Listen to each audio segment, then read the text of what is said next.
What's up, guys? Thanks for checking out this special clip from a recent SEC basketball live stream where we look at Alabama and Purdue in our special non-conference series we've been doing, highlighting some of the biggest non-conference games on the 25-26 SEC basketball schedule.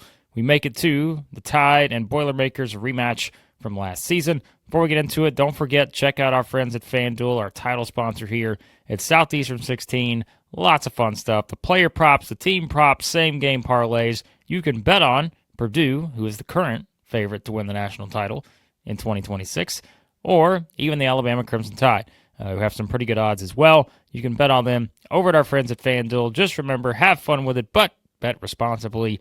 Let's jump into the clip with me and Max talking about a way too early preview of Alabama and Purdue. Let's get into it. What's the date on this?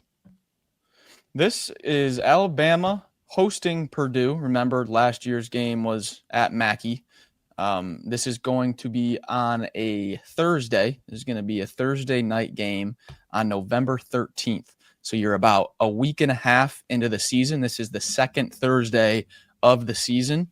It's going to be at Alabama in Tuscaloosa. This is the rematch of last year's. Remember, last year's game was on a Friday. It was the 15th. So same thing. Second week of the season, you get Purdue, Alabama. Last year, Alabama lost 78 to 87. That was the C.J. Cox game when C.J. Cox for Purdue went 3 of 3 from outside in the second half and took the lead. I think Alabama had the lead. Yes, Alabama was up 65 to 59 with 11 minutes left last year. And then Purdue with the home crowd, with that Mackey crowd, some big shot making from some freshmen. Braden Smith had 17 and 10. TKR had 26 and 8. The stars that are going to be your stars this year had big games, and Purdue took the win last year at home. This year, Bart Torvik has the odds set at Alabama -1. So pretty much a pick 'em. Purdue's going to be one of your national champion favorites on FanDuel, if not the national champion favorite. I'm not sure, Blake, what those odds are at currently, but two of the hottest teams in the country from outside matching up second week of the season. Purdue is currently the favorite to win the national championship. They are plus 900, Houston plus 1,000. So, yeah, Duke's plus 1,100, and then that's where you have a little bit of the drop-off to the plus 1,700 crowd of Florida, Kentucky, and UConn. So those three sticking at the top. I think they've kind of bounced around a little bit in terms of the order maybe at times this offseason, but it's been pretty close with those three. So Purdue, yes, we've talked about them before, and I mean, I think the thing I led with last time, Max, was how many teams in the country. I mean, there may be some at the smaller, lower major level, but how many teams have like this many guys returning in terms of the big three of Smith, Loyer, and TKR that simply produced at a level and it played as many games together as these guys have, right?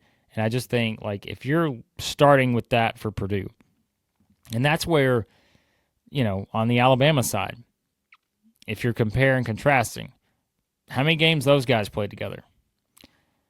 You know, I mean, it's like, even with someone like Reitzel who's been there, I mean, he's not played with these guys as much, right? And that's where, like, you know, Philon is kind of, I hate to do the Alabama-Auburn comparisons, but Philon stepping into kind of the same role as Pettiford, right? In that they are kind of the guy at point guard as a sophomore playing on a team where you have a lot of new pieces that are trying to fit together. And you have to be the guy that's in charge of leading the way there. And that's where, like, if you look at someone like Braden Smith, my goodness. I mean, this dude has played how many meaningful games? And just kind of, I think, that for Purdue, and if you're wondering why they are such a big, you know, title favorite, like, it's for that reason. Like, I just think you're not going to find a group out there with that kind of experience. And that's not even, you know, even really mentioning much about C.J. Cox, who also started how many games last year? I mean, he started the final, what was it? I don't know, 18 to 20 games of the season. I mean, really, he started I'm looking back, he started every game in Big Ten play except for the first two. So, and then he started every game in the tournament.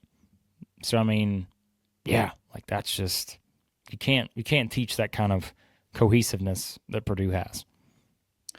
Yeah, Purdue returns just under 70% of minutes, 69.7% of minutes Purdue is returning. Nice. That's 8th in the country, 1st in Power 5 by a long shot. UConn, I believe, is 2nd, and it's like they're at like in the 50s of percent returning minutes. Like Purdue in the Power 5 by far returning the most production. So that's a big thing. And if you flip it, Alabama last year was, depending on where you look, they're like top 10, top 15 in D1 experience, extremely old team. I think on KenPom they were 9th. I'm not 100% sure, but they were right up there. One of the most experienced teams in the country. You flip that to their Bart Torvik, their projected effective experience this year, and it's like sub 330. Very, very young team. So there's probably going to be just purely based on Purdue returning some of the most production in the entire country, regardless of mid-major, high major, and then Alabama becoming much younger compared to last year's veteran team. You would assume growing pains for Alabama, Purdue probably rocking and rolling early. Off of that, though, you're just looking at the graphic here. If you're watching, you've got Omar Meyer, the international recruit that was getting a ton of buzz this offseason. He'll be in there behind Braden Smith. You've also got sophomore Jakari Harris. No more Cam Heide for Purdue. He's on Texas now. So Heide was kind of that backup 3, starting kind of stretch 4-ish, shot just south of 40% from 3, played some meaningful minutes, but didn't fill up the stat sheet too much.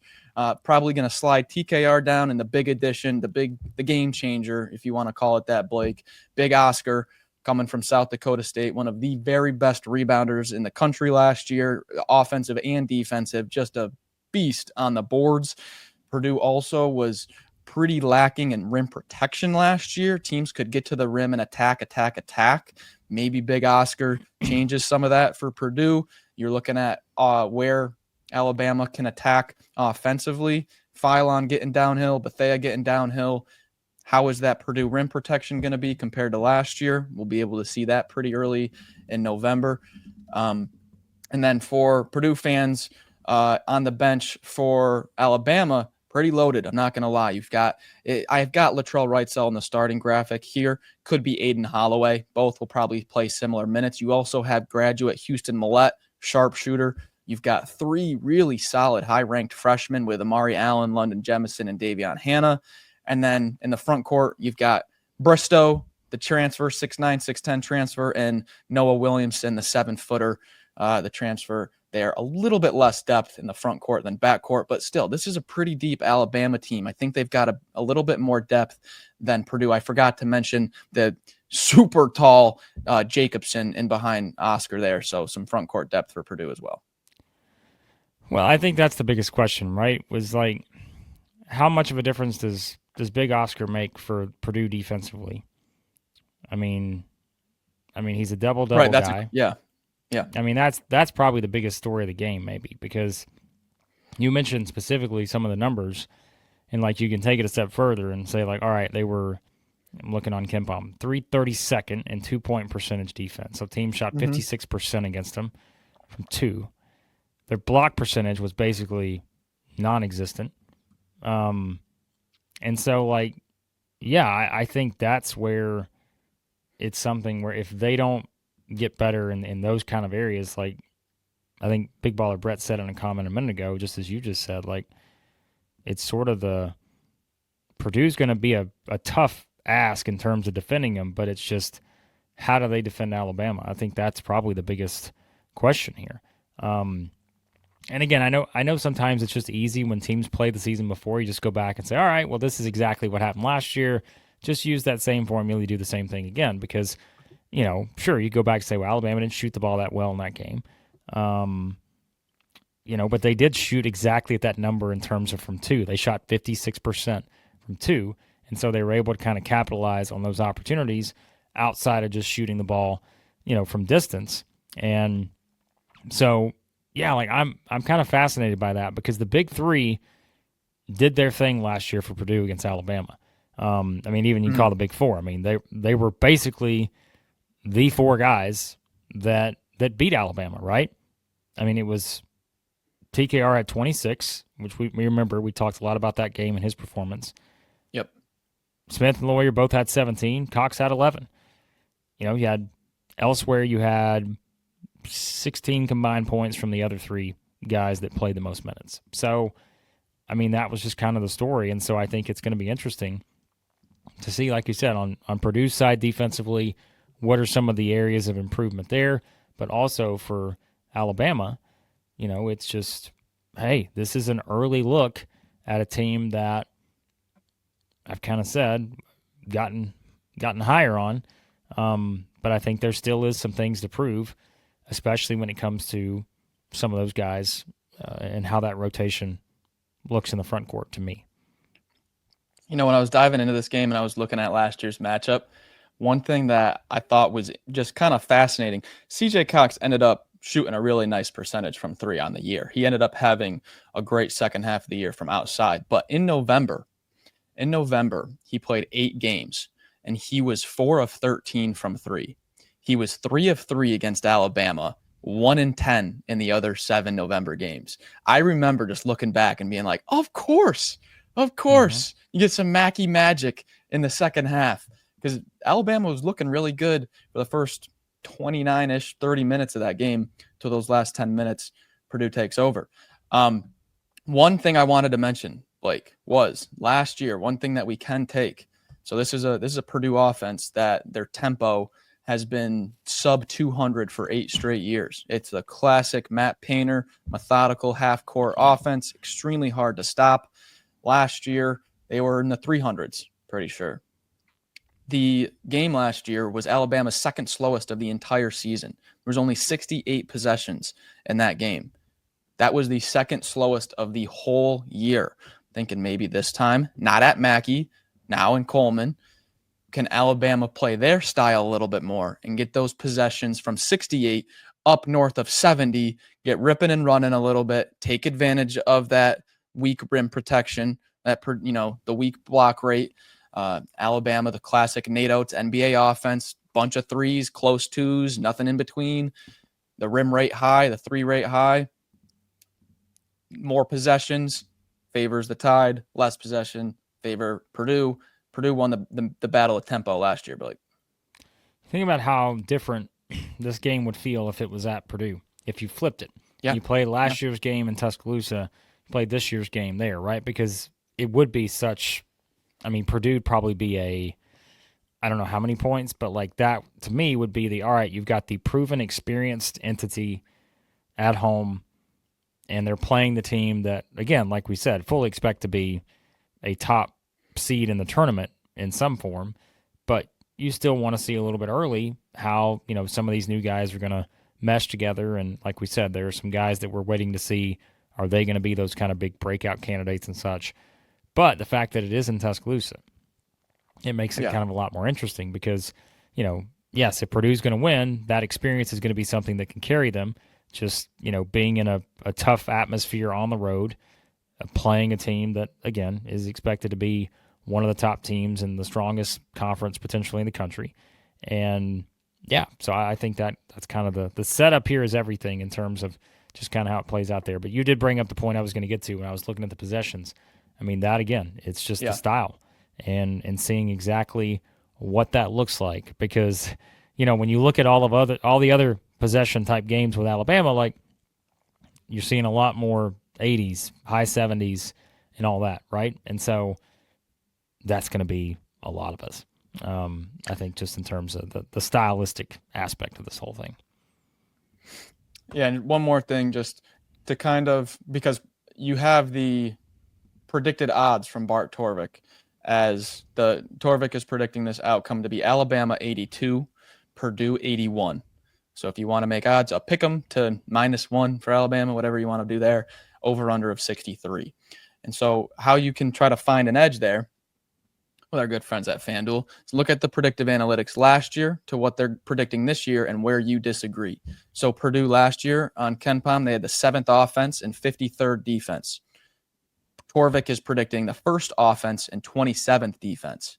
So they're predicting the best, an offensive increase by a little bit. They were already one of the best in the country, but to be firmly the best in the country. But that defense, Torvik is predicting that defense to go from 53rd, somewhere in the 50s, to 27th. I don't agree with that. That's where I would disagree. But then for Alabama, they were the 4th offense, 28th defense. Torvik predicts 17th offense and 24th defense. I don't think Alabama's offense takes a step back from 4th to 17th. I disagree there. I think their offense is going to be a little bit better, but I also don't think their defense increases. So my play here would probably be an overplay, stuff like that. That is how just one way you can, early in the season, you can compare predictive analytics to last year's, and you can see where the computer is projecting they're going to get better or worse, find out where you disagree, and there's your edge. Yep, I'm with you.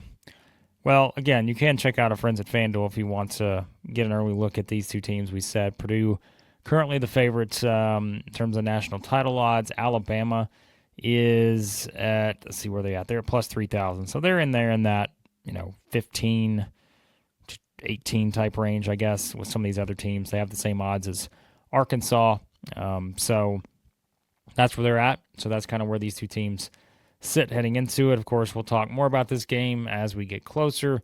And as we said earlier, we're just kind of doing a random order here. I know there's some other big games out there, Max, that we will talk about when it comes to the non-conference games for SEC basketball. We have a long way to go to the season, so just keep that in mind. And we also will start to get more schedules coming out, which will be helpful as well. But there are some early thoughts on Alabama and Purdue. All right, Alabama versus Purdue should be a fun one, as we mentioned. You guys share your thoughts in the comments. What do you expect to see from the Tide and the Boilermakers this upcoming season? We appreciate you guys, Alabama fans, Purdue fans, jumping in. Always a fun discussion. And remember, check out all of our fine sponsors here at Southeastern 16, our friends over at GameTime SIDEKICKS. We've been telling you all about them. Officially licensed stainless steel drinkware, all the SEC schools represented. Plus, if you're a Purdue fan watching this, check out their stuff over there. They got 350 more universities as well. Top of the market quality as far as the construction and ice retention.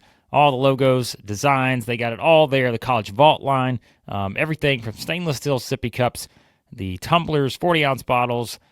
They got everything, guys. Shaker cups, SE16, 20% off for our viewers. And remember to check out our friends at ROKFORM, the world's most strongest magnetic phone case. Extreme protection, super strong magnets, plus the Rock Lock secure mounting. It's all there too. Those guys do a tremendous job. Quality paramount over at ROKFORM, and just the most durable, multifunctional phone cases you're going to find out there in terms of the accessories and everything like that. So check out our friends at ROKFORM. You get a nice big discount there too, SEC25 for 25% off. And remember, our friends at FanDuel, our title sponsor here at Southeastern 16. If you want to bet on this Alabama-Purdue game or any other sporting events when it comes to Alabama-Purdue or anything else, you can find it over at our friends at FanDuel with all the cool stuff they've got going on. As we said, competitive odds, tons of betting options. It's all there. And remember, bet responsibly, have some fun with it over at FanDuel. Again, we appreciate you guys watching as always. Hit that subscribe button, hit the like button, give us your thoughts on Alabama and Purdue in the 25-26 college basketball season.